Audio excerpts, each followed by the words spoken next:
Hi, this is Russell Murray from Delaware Business Incorporators. This is video number 3 in our Beneficial Ownership Information BOI video series. And in this video, I wanted to talk about frequently asked questions. I'm taking this right off of our website, and I'll put the links in the videos for you. So what is beneficial ownership information? It refers to identifying information about the individuals who directly or indirectly control a company. Should my company report information, beneficial ownership information now? So it's after January 1st, so anybody who's required to report can now do so.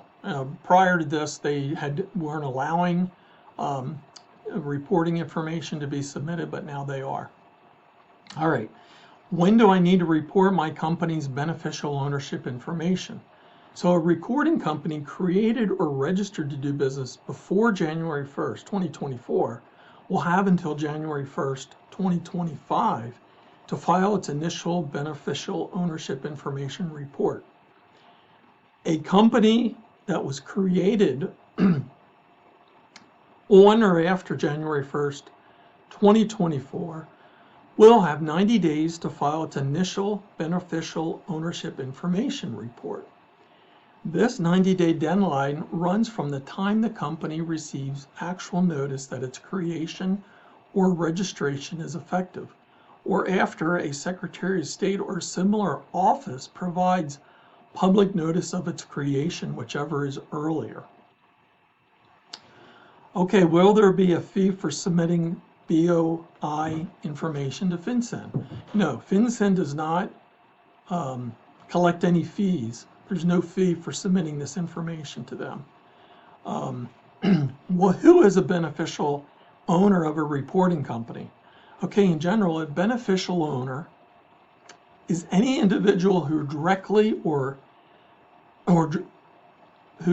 or indirectly exercises substantial control over the reporting company, or number 2, who directly or indirectly owns or controls 25% or more of the ownership interest of the reporting company. Okay, will a reporting company need to report any other information in addition to information about its beneficial owners? Yes. The information that needs to be reported, however, depends on when the company was created or registered. If it was created or registered on or after January 1st, 2024, the reporting company will need to report information about itself, its beneficial owners, and its company applicants. And it must do so within 90 days.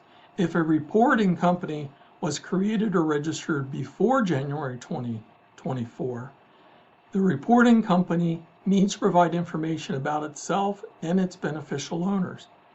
The reporting company does not need to provide information about its company applicants. Okay, so a company applicant, just for clarification.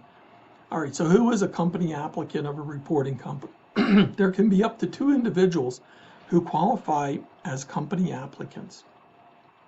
The individual who directly files the document that creates or first registers a reporting company, or number 2, the individual that is primarily responsible for directing or controlling the filing of the relevant document.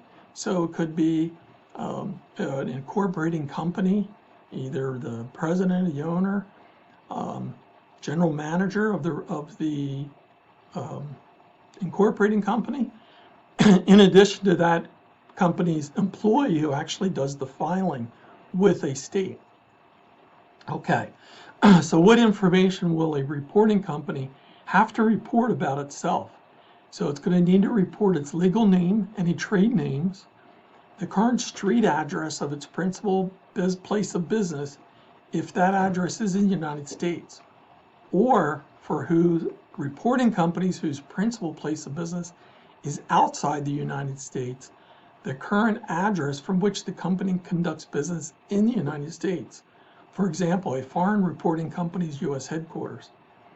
Number 4, its jurisdiction of formation or registration, and its taxpayer identification number, also known as an employer identification number or an EIN.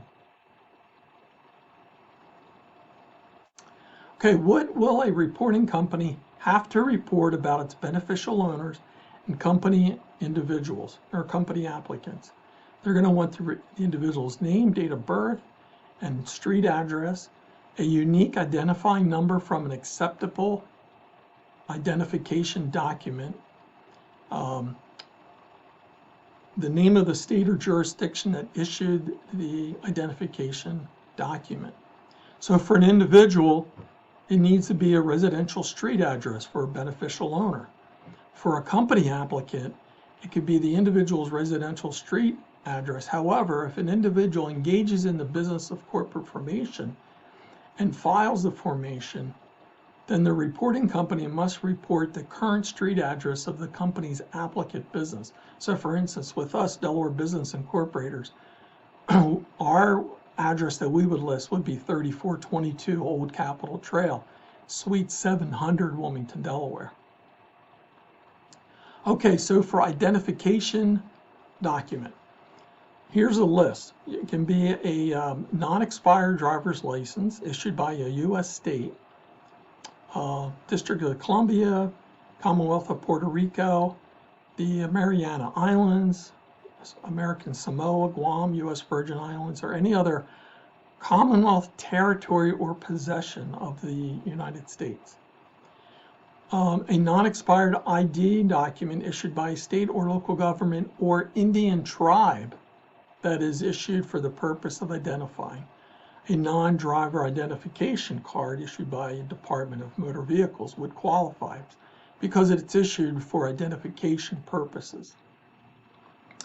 A non-expired passport issued by the U.S. government, or if the individual does not have any of the 3 forms of ID described above, the reporting company may provide the identifying number from a non-expired passport issued by a foreign government.